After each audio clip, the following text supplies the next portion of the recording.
Hello नमस्कार दोस्तों, मैं अपने एक बार फिर से आप सबका स्वागत करता हूं अपने यूट्यूब चैनल नॉलेज एकेडमी अभिनव में। ओके। और आज हम लोग बात करेंगे उस महायुद्ध की जो घटा 1914 से लेकर 18 तक, यानी 4 साल चलने वाला ये युद्ध। इसके नाम कहते हैं फर्स्ट वर्ल्ड वॉर, यानी प्रथम विश्व युद्ध, जो दुनिया का तस्वीर बदलने वाला था। ओके।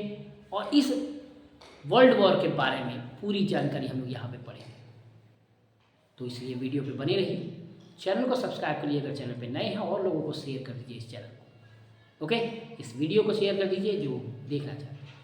तो चलिए देखते हैं हम लोग कि फर्स्ट वर्ल्ड वॉर का क्या कारण था। इसको हम 3 वीडियो में पढ़ेंगे। पहले में देखेंगे हम कॉजेज़ क्या है, दूसरे में क्या क्या वॉर हुआ इमीडिएट कॉजेज़ के साथ, और तीसरा देखेंगे रिजल्ट, कि इस वॉर का रिजल्ट क्या। 3 वीडियो में हम लोग पूरा फर्स्ट वॉर देखेंगे, बहुत ही आराम से स्मूथ से चलते हुए पूरे वीडियो को देखेंगे और एक एक समस्याओं को सुलझाते हुए। ओके, पूरा वीडियो जरूर देखिएगा और समझने का प्रयास करिए। तो इसमें देखेंगे हम लोग कॉज। किसी भी घटना को घटने के पहले कोई ना कोई एक निर्णय या कोई ना कोई समस्या जरूर होती है। एक समस्या से कभी भी कोई बड़ी समस्या ग्रसित नहीं होती, यानी कोई भी घटना सिर्फ एक समस्या से नहीं होती। उस घटना के पीछे बहुत सारे रीजन होते हैं, और वही रीजन बनते हैं कॉजेस, यानी क्या कारण था कि प्रथम विश्व युद्ध छिड़ा। क्योंकि यहाँ पे तो सिर्फ देखने से 2 पावर दिख रहा है, एक तरफ है एलाइड पावर, दूसरी तरफ है सेंट्रल पावर। ओके, लेकिन ये सिर्फ एलाइड और सेंट्रल पावर की जरूरत नहीं है, ये पूरा का पूरा विश्व इसमें सम्मिलित हुआ, क्योंकि कॉलोनियल पीरियड चल रहा था। और कॉलोनियल पीरियड में कहीं ना कहीं इंडिया जैसे देश, यानी छोटे छोटे और भी देश भी इस सब में पार्टिसिपेट हो गए थे, बड़े बड़े देश भी इस सब में पार्टिसिपेट हो गए थे। ओके, तो ना चाहते हुए बहुत सारे देश इसमें सम्मिलित हो गए, इसी वजह से इसे प्रथम विश्व युद्ध भी कहते हैं। तो क्या क्या कारण था, कौन कौन से ऐसे कॉजेज थे, क्या रीजन था जिसकी वजह से ये वर्ल्ड वॉर इतना बड़ा भयावह वॉर थी। तो आइए देखते हैं हम लोग कि ये कॉजेज, इन सब के कारणों के बारे में जानकारी विस्तार से। ओके, चलिए। तो वो रीजन क्या है, तो अब वो रीजन हम लोग यहाँ देखेंगे, और वो रीजन है first nationalism and imperialism. Okay, ये क्या है, नेशनलिज्म एंड इम्पीरियलिज्म। ठीक, तो नेशनलिज्म होता क्या है। Nationalism refer to the sense of unity felt by the people who share a common history, language and culture.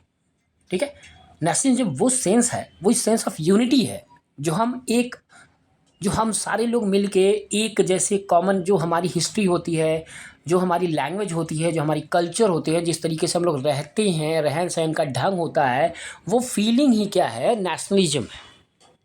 Okay, तो ये जो नेशनलिज्म की फीलिंग्स जाहिर होने लगी थी इस वक्त, ये एक बहुत बड़ा रीजन हो गया फर्स्ट वर्ल्ड वॉर का। और ये सिर्फ फर्स्ट वर्ल्ड वॉर का नहीं है, अनगिनत वॉर का एक बहुत बड़ा रीजन है ये नेशनलिज्म।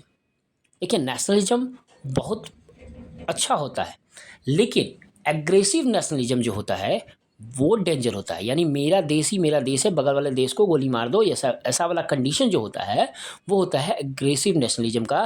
और वो इस वक्त पनपना शुरू हो गया था, है ना।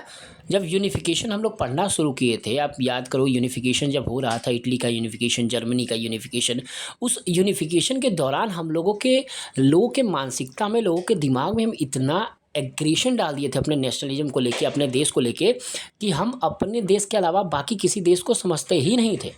और वही नेशनलिज्म कहीं ना कहीं यूनिफिकेशन वाला जो दौर था, उस दौर का जो नेशनलिज्म है, वही दौर के नेशनलिज्म के साथ साथ ये बढ़ता बढ़ता बढ़ता बढ़ता बढ़ गया। और वो एग्रेसिव नेशनलिज्म इस वक्त क्या बन गया, डेंजर रूप ले लिया। ओके, तो क्या होता है ये aggressive nationalism, love for one's own country and hatred of other countries, है ना। यानी हम अपने कंट्री से इतना प्यार करें और दूसरे कंट्री को नफरत की नज़रों से देखें। This lead to the rise of imperialism. Imperialism refer to the state policy और practice by which a powerful nation establishes control over another country, either by direct territorial territorial question by the gaining political economic control. Okay, यानी हम अपने ऊपर, अपने देश से ज़्यादा प्यार करें, दूसरे देश से हेट करें, और साथ ही साथ दूसरे देश पे इम्परलिज्म भी करें, यानी उसके देश की चीज़ों को हम छीन ले आएँ, उसके देश पे आक्रमण कर लें, उस देश को अपने में मिला लें, ये एक क्राइटेरिया होता है इम्परलिज्म का। और ये भी डेंजर हो गया, यानी जब हम एग्रेसिव नेशनलिज्म में आ गए तो हम अपने देश से इतना ज़्यादा प्यार करने लगे और दूसरे देश को दुश्मन समझ लिया, और दूसरे देश को हम जहाँ तक चाहे कि वो मिट जाए, ख़त्म हो जाए और उस देश को हम अपने में मिला लें। तो जैसे जैसे ये वॉर स्टार्ट होगा, हम दूसरे देशों को अपने में मिलाने लगेंगे, तो जाहिर सी बात हम सिर्फ अपने देश के लिए तो नहीं कर रहे, वो भी तो अपने देश के लिए कर रहा है। तो धीरे धीरे धीरे धीरे ये वर्ल्ड वॉर का रूप ले लेगा। ओके, तो ये एक बड़ा रीजन है जो एग्रेसिव नेशनलिज्म है, ये फर्स्ट वर्ल्ड वॉर का। ओके, नेक्स्ट है इसी में country acquired is called a colony, colonial provide raw material. ठीक है, ओके, तो कहने का मतलब है कि जितने भी बड़े कंट्रीज़ हैं वो कॉलोनीज़ बनाना शुरू कर दिए हैं इम्परलिज्म करने के बाद। यानी दूसरे दूसरे देशों पे, जैसे इंडिया पे इंग्लैंड का कॉलोनी इस्टेब्लिश हो गया, तो वैसे ही बहुत सारे जो यूरोपियन कंट्रीज़ हैं स्पेशली, वो दूसरे दूसरे देशों पे क्या करने लगे, कॉलोनी इस्टेब्लिश करने लगे। ओके, अब ये किसके लिए कर रहे थे, तो ये कर रहे थे रॉ मटेरियल के लिए, यानी अपने देश में ज़्यादा से ज़्यादा मुनाफा कमाने के लिए, ज़्यादा पैसे कमाने के लिए दूसरे देश को अपनाना शुरू कर दिए, वहाँ पे कॉलोनी इस्टेब्लिश कर दिए, वहाँ से रॉ मटेरियल अपने देश पे पहुँचाने लगे। साथ ही साथ जब कमाई और बढ़ने लगी तो मार्केट इस्टेब्लिश कर दिया, फिनिश गुड, जितने भी इंडस्ट्रियलाइजेशन हुआ, जब इंडस्ट्रीज़ डेवलप हो गए तो वहाँ से जितने भी रॉ मटेरियल आते थे तो इंडस्ट्रीज़ में फिनिश गुड बनाते थे, तो फिर लगा कि फिनिश गुड बेचे कहाँ, तो फिर वहीं देश पे जाके वो बेचे भी, यानी दो तरफा मुनाफा कमाना शुरू कर दिया। ठीक है, अब इससे जो देश ज़्यादा पैसा कमाने लगा तो दूसरे देश को दबाना शुरू कर दिया, और जब दबाना शुरू कर दिया तो जाहिर सी बात है, जब हम किसी चीज़ को बहुत ज़्यादा फोर्सली करते हैं तो दूसरे वाले भी कुछ ना कुछ वो काम करते हैं उसके अगेंस्ट में। ठीक है, न्यूटन का थर्ड लॉ के हिसाब से क्रिया का प्रतिक्रिया वाला रूल। ठीक है, तो उसके अगेंस्ट जो है वो वॉर करना शुरू कर दिया। ठीक है, और ये भी एक बड़ा रीजन हुआ फर्स्ट वर्ल्ड वॉर का। क्या समझ गए, तो क्या क्या मिलता था, रॉ मटेरियल मिलता था, चीप लेबर मिल जाता था, एग्रीकल्चरल लैंड मिल जाता था, ट्रेडिंग पोर्ट होता था, आराम से आप व्यापार कर सकते थे। इंपीरियलिज्म नेशन, जो इंपीरियल नेशन है उनके हिसाब से इंग्लैंड है, France had build up the huge colony empire in Asia, Africa, Germany, Italy, Russia and Japan also. ठीक है, ये सब कुछ अपने इस्टेब्लिश को, अपने चीज़ों को इंक्रीज करने के चक्कर में, अपने पैसों को इंक्रीज करने के चक्कर में, मुनाफा को इंक्रीज करने के चक्कर में दूसरे देशों को दबाना शुरू कर दिया, और ये एक रीजन बन गया फर्स्ट वर्ल्ड वॉर का। ओके, नेक्स्ट रीजन क्या है, रेस ऑफ आर्मामेंट्स। ठीक है, यानी हथियारों की एक युद्ध, एक लड़ाई सी छिड़ गई। ठीक है, हथियारों की क्या स्टैब्लिश हो गई, लड़ाई से छिड़ गई। Every major power began stockpiling armament of the name of the self defence and preservation of peace. या देखिए, ये किस नाम से स्टैब्लिश हुआ कि हम अपने सेल्फ डिफेंस के लिए ये सब हथियार बना रहे हैं, ताकि दुनिया में शांति स्टैब्लिश हो सके, हम शांति से रह सके। इसके लिए एक रेस हो गया, स्टार्ट हो गया कि भैया हम एटम बम बना रहे हैं, हम भी बना रहे हैं, हम ये बम बना रहे हैं, वो बम बना रहे हैं। इतना तेज़ी से ये चीज़ें फैलने लगी कि सब देश क्या करने लगे, अपने आप को मजबूत करने के लिए, दूसरों को डराने के लिए एक से बढ़कर एक हथियार बनाना शुरू कर दिए। Okay, as a result, if one country increase its armament, other country were compelled to do the same. Okay, जैसे अभी चाइना करता है, पाकिस्तान करता है, कुछ बनाता है तो इंडिया भी बनाता है, जब इंडिया बनाता है तो पाकिस्तान बनाता है। इस तरीके से क्या हो गया, एक रेस से इस्टेब्लिश होगी कि अगर उसने ये बना लिया हम भी बनाएंगे।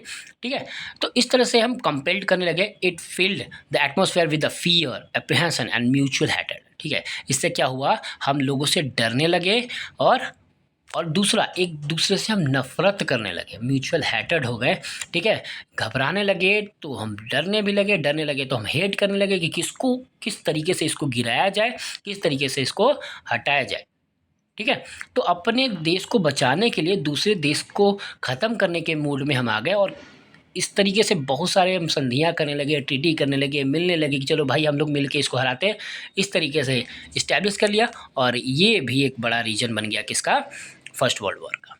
Okay, in order to protect her colony in Africa and few islands in the Pacific, Germany began to build a powerful navy with a view of achieving parity with the Britain.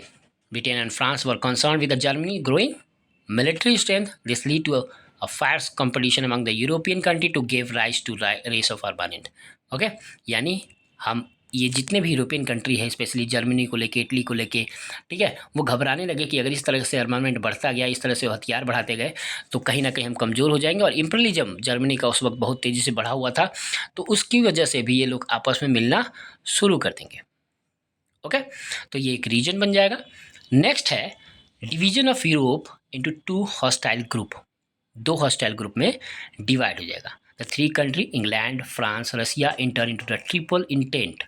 ठीक है, याद रहेगा ये triple intent हो गया 1907 में, यानी एक तरफ फ्रांस, इंग्लैंड, रसिया मिलकर ट्रिपल इंटेंट बनाएंगे और दूसरी तरफ ऑस्ट्रिया हंगरी और Germany, Italy and Austria Hungary from the triple alliance. Done. ये जो मिलेंगे ना, मैंने बताया ना, हेट करेंगे और हेट करने से हम आपस में ट्रीटी करने लगेंगे आपस में कंट्री का, और ये कंट्री ट्रीटी करके हम आपस में लड़ाई युद्ध छेड़ देंगे और यही होगा बड़ा सा ग्रुप। और ये 2 ग्रुप जो बढ़ जाएगा, ये दोनों ग्रुप एक महायुद्ध की तैयारी करेंगे, यानी फर्स्ट वर्ल्ड वॉर का। तो एक तरफ होगा ट्रिपल इंटिटी जो कि इंग्लैंड, फ्रांस और रसिया का होगा, और दूसरी तरफ होगा ट्रिपल अलायंस जो होगा जर्मनी, इटली और ऑस्ट्रिया हंगरी का। ओके, और ये दोनों ही अलायंस आपस में युद्ध करेंगे और इसी युद्ध का नाम होगा फर्स्ट वर्ल्ड वॉर। ओके दोस्तों, तो आगे क्या होगा, क्या रिजल्ट होगा, तो चलिए देखते हैं हम लोग उसके बाद।